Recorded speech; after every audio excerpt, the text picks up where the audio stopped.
Hello everyone, welcome to Gyanalaya. आइए आज अपने इस वीडियो में हम बात करते हैं एक और ऑफिशियल नोटिस के बारे में, एक और ऑफिशियल सर्कुलर के बारे में जिसके थ्रू नेस्ट ने जो की है इनवाइट किया है applications for the post of both consultant as well as senior consultant. दोनों ही अकेडमिक्स के लिए है, consultant academic and senior consultant academics के पोस्ट के लिए जो की है एप्लीकेशंस इनवाइट किए गए हैं नेस्ट द्वारा। और अपने इस सर्कुलर में, अपने इस नोटिस में नेस्ट ने जो की है, जो भी ऑफिशियल आप कह सकते हैं रिक्वायरमेंट्स है, एलिजिबिलिटी क्राइटेरिया क्या है, एज लिमिट क्या है, क्वालिफिकेशन क्या चाहिए, ये सब कुछ जो कि है मेंशन किया है। नेस्ट ने उन लोगों की भी बात की है अपने इस सर्कुलर में जिन लोगों ने पहले ही एप्लीकेशंस डाल रखे हैं। तो आइए इन सब के बारे में हम डिटेल में चर्चा करते हैं अपने इस वीडियो में आज ज्ञानालय के माध्यम से। उम्मीद करूंगी आप सब मेरे साथ अंत तक बने रहेंगे। देखिए, सबसे पहले तो मैं बता दूं कि नेस्ट ने जो एप्लीकेशंस इनवाइट किए हैं वो है कंसल्टेंट अकेडमिक और सीनियर कंसल्टेंट अकेडमिक के पोस्ट के लिए। अब ये जो पोस्ट ऑफर किया जा रहा है नेस्ट द्वारा, ये प्योरली कॉन्ट्रैक्चुअल बेसिस पे है। यानी ये जो पोस्ट रिक्वायरमेंट, जो रिक्वायरमेंट है उसके अकॉर्डिंग एप्लीकेशंस इनवाइट किए जा रहे हैं। लेकिन जो भी कैंडिडेट्स, जो भी एप्लीकेंट्स इन पोस्ट पे सिलेक्ट होकर इसे होल्ड करेंगे, फिर चाहे वो कंसल्टेंट अकेडमिक हो या फिर सीनियर कंसल्टेंट अकेडमिक हो, वो रेगुलर टर्म ऑफ एम्प्लॉयमेंट यानी कि परमानेंट नौकरी उसके बाद क्लेम नहीं कर सकते हैं इस पोस्ट पे। ऐसा नहीं होगा कि वो अभी कॉन्ट्रैक्चुअल बेसिस पे काम करे और आगे चल के जो कि वो परमानेंट नौकरी से नौकरी के फॉर्म में से कन्वर्ट करवा सके या क्लेम कर सके, ये नहीं होगा। ये प्योरली कॉन्ट्रैक्चुअल बेसिस पे है। पर यहाँ पे जो फायदे आपको मिल रहे हैं, बेनिफिट्स जो आपको ऑफर किया जा रहा है, वो काफी सारे हैं। फिर चाहे वो वर्क एक्सपीरियंस के फॉर्म पे हो या सैलरी के फॉर्म पे हो, आपको आप कह सकते हो एक एक्सपोजर के फॉर्म पे हो, नॉलेज गेन करने के फॉर्म पे हो, वो काफी ज्यादा है। और मुझे लगता है कि फिर चाहे वो सीनियर कंसल्टेंट अकेडमिक बन के हो या कंसल्टेंट अकेडमिक बन के हो, आपको ये चांस मिस नहीं करना चाहिए। आइए एक एक करके अब पहले बात करते हैं कि रिक्वायरमेंट्स क्या है, एलिजिबिलिटी क्या है, एज लिमिट क्या है। देखिए, सबसे पहले तो मैं कंसल्टेंट अकेडमिक के लिए बता दूं। कंसल्टेंट अकेडमिक के लिए एक पोस्ट है और यहाँ पे जो असेंशियल रिक्वायरमेंट है क्वालिफिकेशन के मैटर पे, वो ये है कि आपके पास पोस्ट ग्रेजुएशन की डिग्री होनी चाहिए। फिर चाहे वो सोशियोलॉजी में हो, सोशल साइंस में हो, पब्लिक पॉलिसी में हो, ह्यूमैनिटीज है, एजुकेशन है, इन सब में से जो कि है आपके पास पोस्ट ग्रेजुएशन की डिग्री होनी चाहिए किसी में भी। प्लस जो यहाँ पे सैलरी ऑफर की जा रही है, जो रेम्यूनरेशन इन हैंड आपको दिया जाएगा पर मंथ, वो काफी अच्छा है क्योंकि 60,000 स्टार्टिंग ही यहाँ पे ऑफर किया जा रहा है।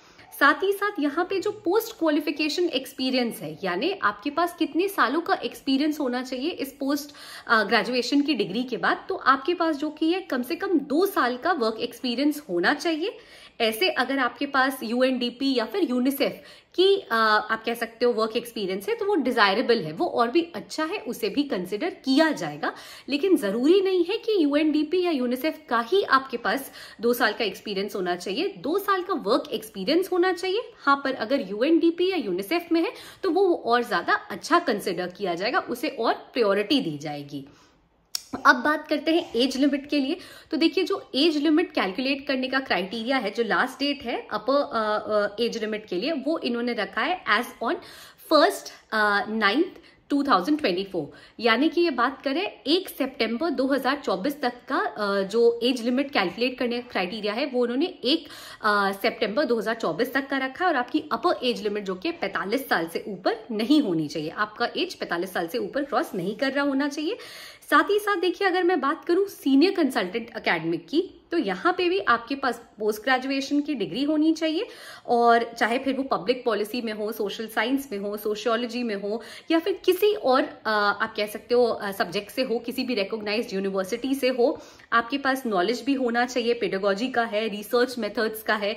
और यहाँ पे जो सीनियर कंसल्टेंट अकेडमिक को सैलरी ऑफर की जा रही है वो है 80,000 रुपीज की, which is again a very good amount. क्योंकि आपकी जो सैलरी है, जब भी आप कहीं वर्क करते हो, ये आपका वर्क एक्सपीरियंस तो है ही जो कि काउंट करता है, बट देन आपकी सैलरी भी है जो कि एक एड ऑन रोल प्ले करती है जब भी आप उस जगह या उस ऑर्गेनाइजेशन को छोड़कर कहीं और जॉब के लिए अप्लाई करते हो। तो क्योंकि आपके पास आप कह सकते हो जो भी आपका वर्क एक्सपीरियंस रहा है, जहां पे आपने काम किया है जिस ऑर्गेनाइजेशन में, वो मैटर करता है। आपका वर्क नॉलेज क्या है, किस स्कोप ऑफ वर्क पे आप काम कर रहे थे, किस प्रोजेक्ट पे आप काम कर रहे थे, क्या आपका वर्क का नेचर था, प्लस आपकी सैलरी, ये सब कुछ काउंट करती है जब भी आप एक जगह से किसी दूसरी जगह नौकरी के लिए अप्लाई करते हो।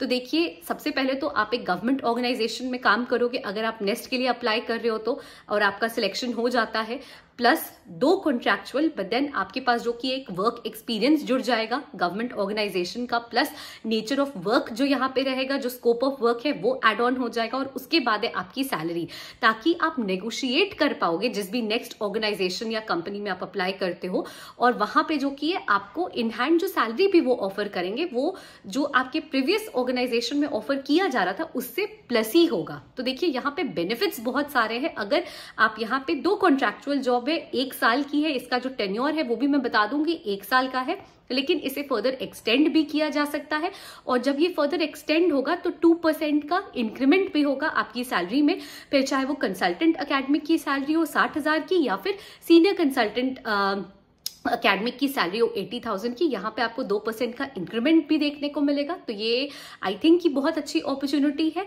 हाँ, ये जरूर है कि ये कॉन्ट्रैक्चुअल है, परमानेंट नौकरी नहीं है। यहाँ पे आपको टीएडीए नहीं मिलेगा, आप अकोमोडेशन क्लेम नहीं कर सकते हैं, आप परमानेंसी क्लेम नहीं कर सकते हो कि मुझे एक परमानेंट आप नौकरी, क्योंकि आपका कॉन्ट्रैक्चुअल जॉब था तो अब आपको एक परमानेंट नौकरी मिल जाए, वो आप क्लेम नहीं कर सकते हो। बट इस नौकरी के फायदे काफी सारे हैं। 2-3 और शॉर्ट पॉइंट्स है जो यहाँ पे मैं आपको ऐड करके बताना चाहूंगी। जिन लोगों ने ऑलरेडी, देखिए इसके पहले भी नेस्ट ने एक कॉन्ट्रैक्चुअल बेसिस पे जॉब निकाली थी, जिसके लिए कि एप्लीकेशंस इनवाइट किए थे नेस्ट ने अपने सर्कुलर से, जो कि 22/8/2024 को निकाला गया था। तो नेस्ट ने अपने इस सर्कुलर में ये मेंशन किया है कि जिन लोगों ने पहले ही अप्लाई कर रखा है, या जिन लोगों ने पहले ही अपने रेज्यूमेस भेज रखे हैं, उन्हें दोबारा से री अप्लाई करने की जरूरत नहीं है। उनके भी एप्लीकेशंस को यहाँ कंसिडर किया जाएगा।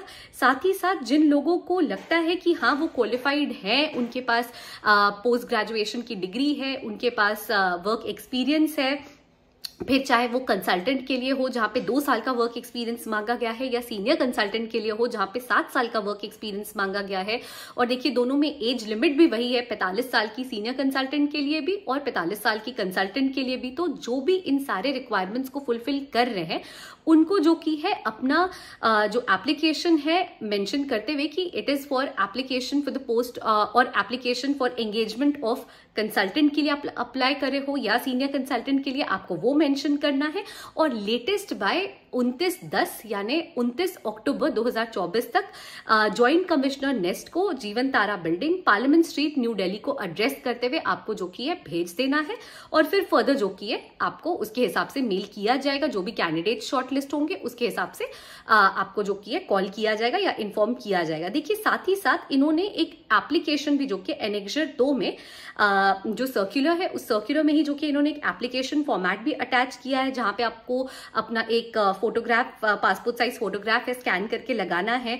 आप किस पोस्ट के लिए अप्लाई कर रहे हो आपको वो लिखना है, सारे रिक्वायरमेंट्स, नेशनैलिटी, आपका एड्रेस जो भी है, mail IDs, phone numbers, age criteria, सब कुछ, आपके क्वालिफिकेशन के बारे में सब कुछ जो कि एक गिवन फॉर्मेट है, आपको बस फिल करना है। और फिल करके आपको 29 अक्टूबर तक लेटेस्ट आपको जो कि है 29 अक्टूबर तक लेटेस्ट मिल जाना चाहिए आपको वहां पे, सॉरी माफ कीजिएगा, जो एड्रेस है वहां पे जो कि पहुंच जाना चाहिए लेटेस्ट जीवन तारा बिल्डिंग नेस्ट की जो हेडक्वार्टर्स है वहां पे।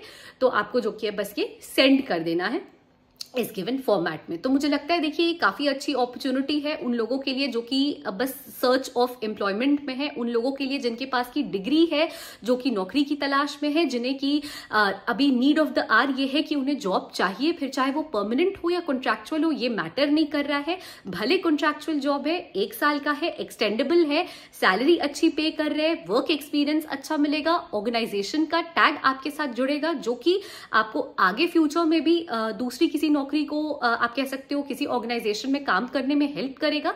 तो I think this is a wonderful opportunity being given by NEST and you should definitely utilise that, you should definitely send your resumes and thank you so much for watching the video till the end. Please stay tuned to Gyanalaya and please do like, share and subscribe our channel. Thank you.